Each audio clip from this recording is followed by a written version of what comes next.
নমস্কাৰ, মই নিহাৰিকা মহন্ত।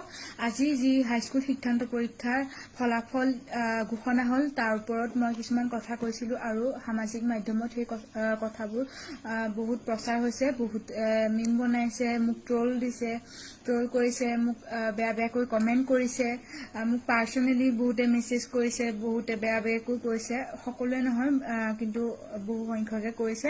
তো ইয়াৰ বিষয়ে মই কেইটামান কথা ক'ব বিচাৰিছোঁ।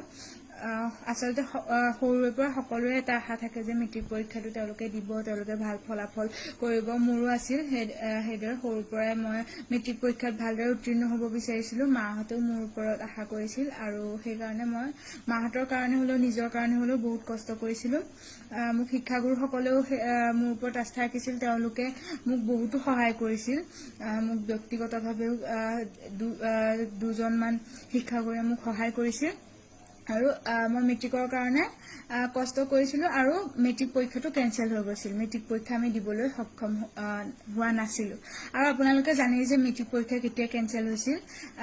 আমি প্ৰায় 15 মাহমান পঢ়িছিলোঁ, পঢ়াৰ পাছত মেট্ৰিক পৰীক্ষাটো কেঞ্চেল হৈছিল। আৰু আমি জানিছিলোঁ যে মেট্ৰিক পৰীক্ষা আমাৰ ভালৰ কাৰণে, আমাৰ স্বাস্থ্য ভালৰ কাৰণে কেঞ্চেল কৰিছে, তথাপিও মনত দুখ লাগিছিল। আৰু আজি ইমানখিনি কষ্ট কৰাৰ পাছত আজি এটা ভাল ফলাফল, এটা ভাল পাৰ্চেণ্টেজ পাবলৈ সক্ষম হ'লোঁ। মোৰ বহুত ভাল লাগিছিলে।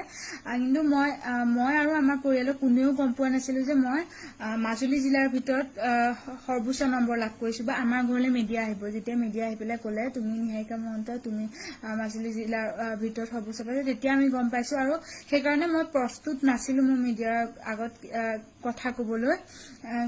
কিন্তু আমাৰ ঘৰৰ কোনো প্ৰস্তুত নাছিলে আৰু আজিলৈকে মই মিডিয়াৰ আগত কথা কৈ পোৱা নাই, নিউজ চেনেলত কথা কৈ পোৱা নাই।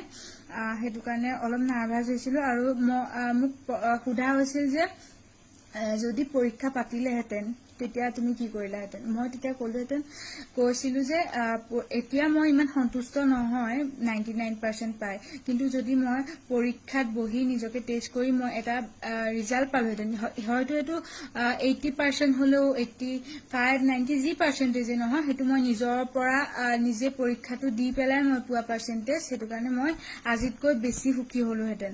অৱশ্যে আজি যিটো মাৰ্ক দিছে সেইটো মোৰ আমাৰ যি 9 আৰু 10ৰ যিখিনি পৰীক্ষা পাতিছিল তাৰ ওপৰতে ভিত্তি কৰিছে। তথাপিও আপোনালোকে সকলোৱে জানে মেট্ৰিকটো কথা বেলেগ। মেট্ৰিকটো দিবলৈ আমাৰ সকলোৱে মন, খালি আমি জীৱনৰ প্ৰথমটো ডাঙৰ পৰীক্ষাই দিবলৈ নাপালোঁ। মই আচলতে সেইটোহে ক'ব বিচাৰিছিলোঁ যে মই এতিয়া সুখী।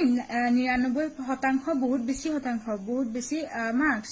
তো মই 99% পাই পেলাই মই সুখী, মই সন্তুষ্ট, কিন্তু সম্পূৰ্ণ সন্তুষ্ট নহয়। মই সম্পূৰ্ণ সন্তুষ্ট কেতিয়া হ'লহেঁতেন যেতিয়া মই নিজে 1.5 বছৰ পঢ়ি, যিখিনি 1.5 বছৰ মই পঢ়িলোঁ, সেই পঢ়ি পেলাই পৰীক্ষাটো দি মই নিজে কৰা কষ্টখিনি যি ফলাফল, সেই ফলাফলটো পালোহেঁতেন, তেতিয়া মই সন্তুষ্ট হ'লোহেঁতেন। মই কোৱা নাই যে মই পৰীক্ষা হোৱাহেঁতেন মই 99% ওপৰ পালোহেঁতেন। মই পৰীক্ষা হোৱাহেঁতেন মই সন্তুষ্ট হ'লোহেঁতেন। মই ওপৰ 99% ওপৰ পোৱা 100% কিবা মই একো কোৱা নাই, মই একো ক'বলৈ বিচৰা নাছিলোঁ। মই মাথো সেইটোকে ক'বলৈ বিচাৰিছিলোঁ যে মই মেট্ৰিকটো দিয়াহেঁতেন, বেছি নিজে দি পেলাই নিজে সেইটো ফলাফল পোৱাহেঁতেন মই বেছি সুখী হ'লোহেঁতেন। আৰু এই কথাখিনি মই আপোনালোকে ভিডিঅ'টো চালে গম পাব, এই কথাখিনি মই সম্পূৰ্ণকৈ ক'ব নোৱাৰিলোঁ।